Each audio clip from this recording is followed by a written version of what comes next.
What's up, everyone? Welcome to Canadian Nerd Talks. Tonight, we're talking about the DC Cinematic Universe. I'm also welcomed here by a very handsome league of extraordinary guests. Hi, I'm Calvin Wong. I'm a Toronto-based cosplayer, con-goer, and a huge fan of Batman. I'm E-list actor Michael Chan. Huge DC fan, support Drac Shadow. And I'm Leelando Calrissian, nerdy drag queen in Toronto, Canada, and I support more the ladies. All right, guys, so tonight we're talking about the DC Cinematic Expanded Universe, however way DC wants to put it. Let's start from the beginning here. The first movie to really start off the slate was Man of Steel. Yeah, I already know your opinion of it.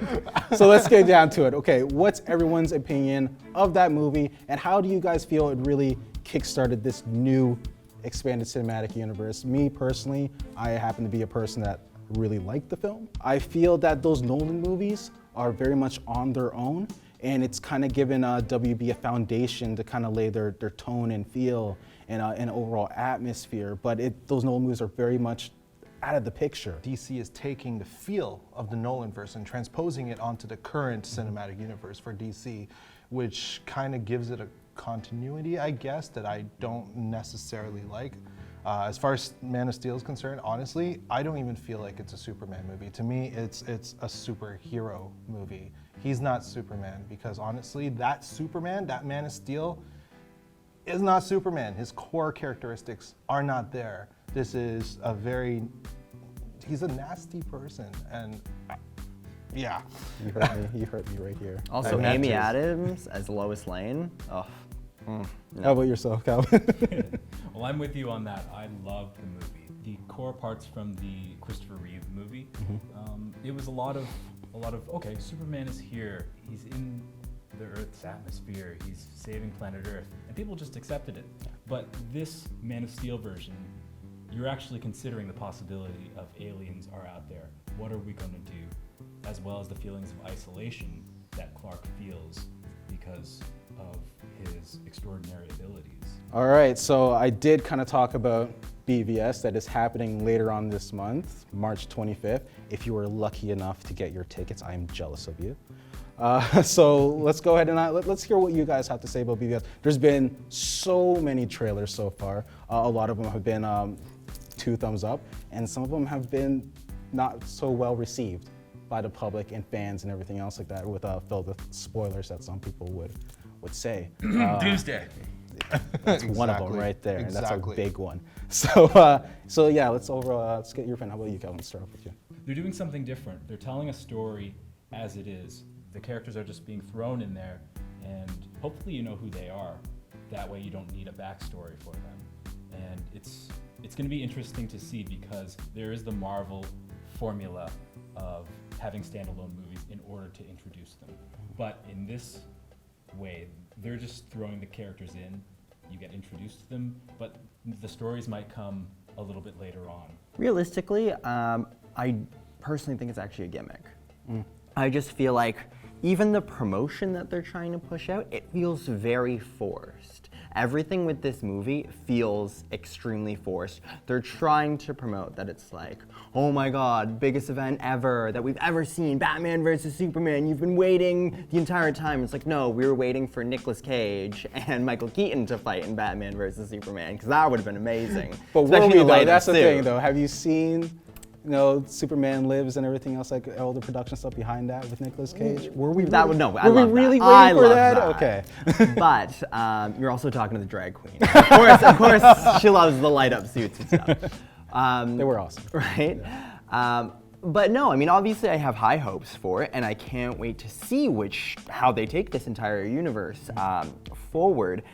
But I just look at it with such a jaded vision, that I see it as a gimmick and I see it as a money grab, and obviously all the production companies are trying to obviously get their money grab. Especially Marvel. Of course, but just, I feel like they're pulling a Star Wars with this. I feel like I'm gonna go to the grocery store and see Batman versus Superman cereal. It's already You there. will. It's already a thing, there. that's why. I was there already yesterday there. and I saw it and I was like, well, obviously, you get the Batman one, because that one's just a universal one. Thank you. That one's gonna translate over years from now when you're looking in your closet, you're like, I've had one bowl of this.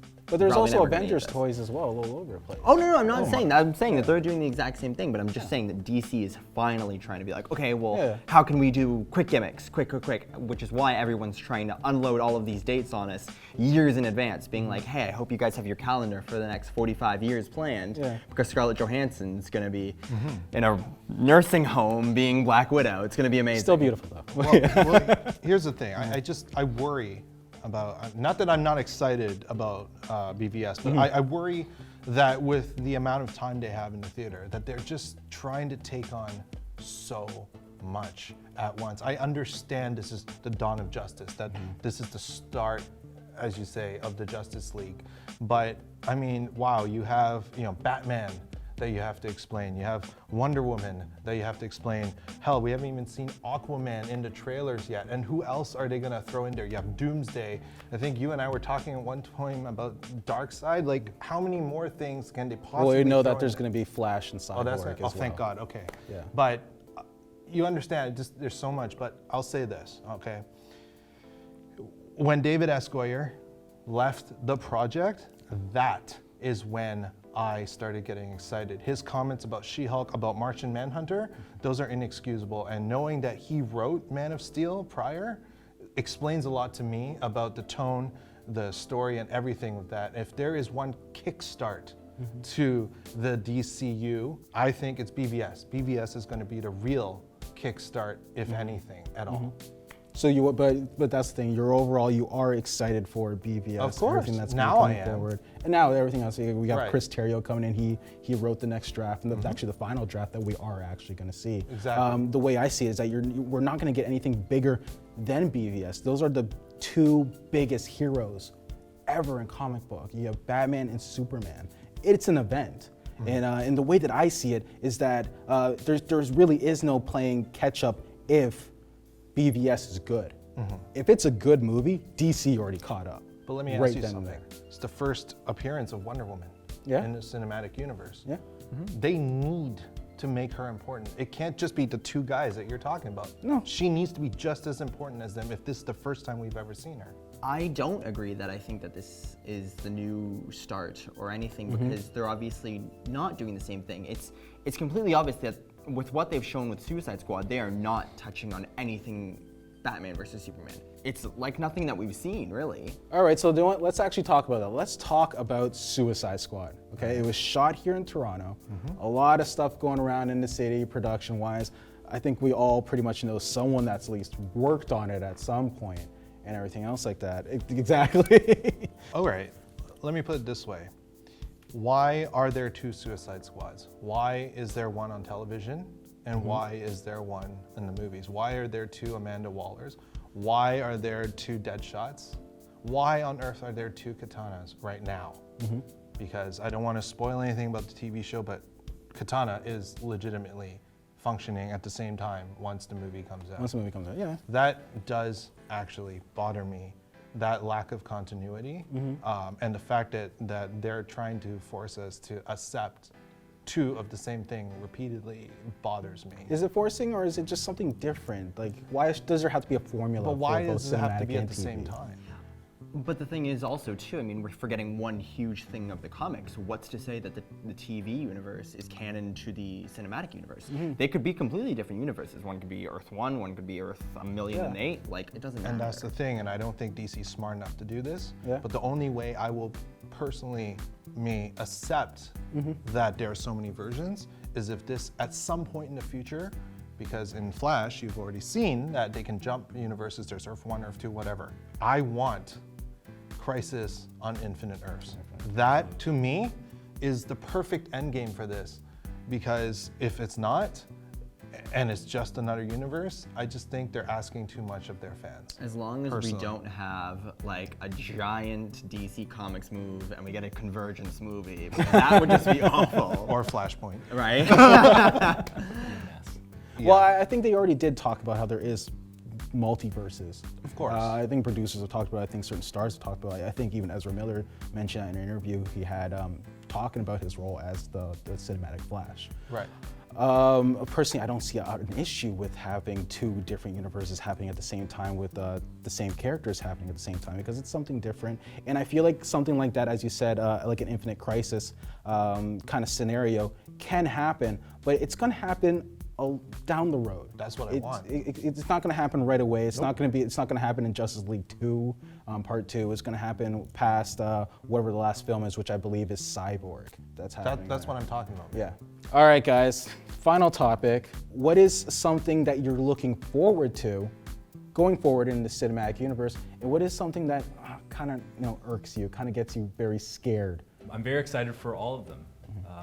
These characters, they are the new Hamlets, they are the new Macbeths, they are the new Hercules. These are these iconic characters that everyone is dying to see, everyone is dying to play on the big screen. And I don't really know much else to say about that. I'm just excited. Yeah. I'm really excited for it. Nice.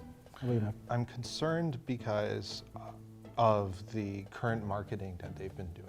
Okay. I feel like, I mean, for example, with Jared Leto as Joker, right? They released that picture of him with the white background, he had tattoos. People got mad. They're like, no, that's not it. That's not it. And It's then like the next thing you know, deranged we see a Macaulay trailer. Culkin Well, picture. yeah, and it's enough to make me go, okay, are you just trying to catch up to Marvel?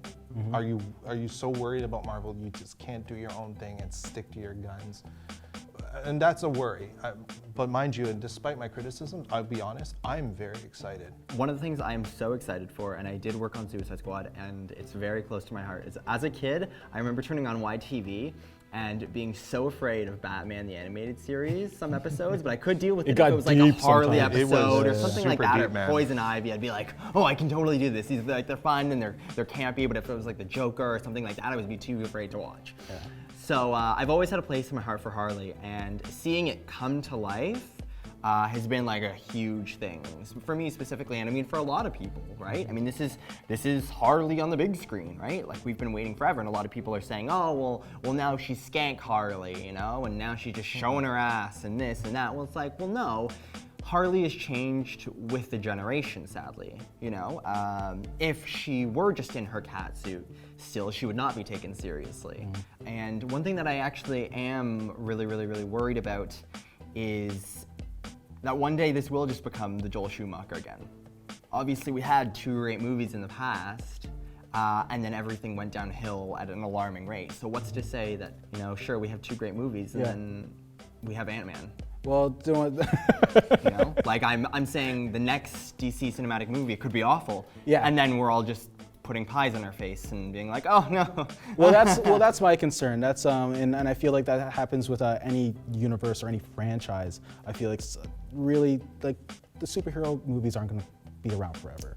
You know, there's going to be something that causes them to implode. A part of me felt like that was going to be the R rating that maybe something like a Deadpool had. So now everyone sees like, oh my gosh, rated R. So all our movies should be rated R, and that's not the solution. That shouldn't happen. I know there's the whole thing about, possibly a rumor that there's a rated R cut of Batman vs. But it's Superman. only a Blu-ray, man. It's only Blu-ray, exactly. But overall, I am so excited for this cinematic universe. DC has always been a part of my life. Superman's always spoke to me, being someone who was an outsider and always was a little bit different, but then later on grew and understood exactly who he is and who he needs to be for the people around him. But overall, I'm very much excited.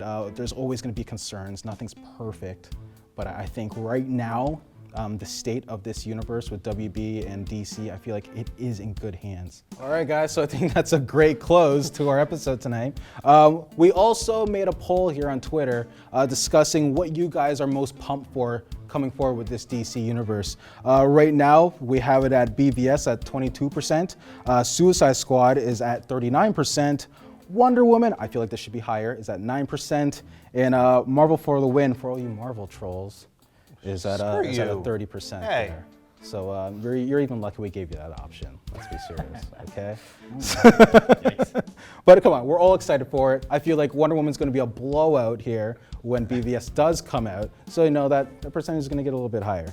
If you can just take your Galga goggles off for a second, she needs to buff up, man. That's a whole other discussion. She just needs to be China from WWE.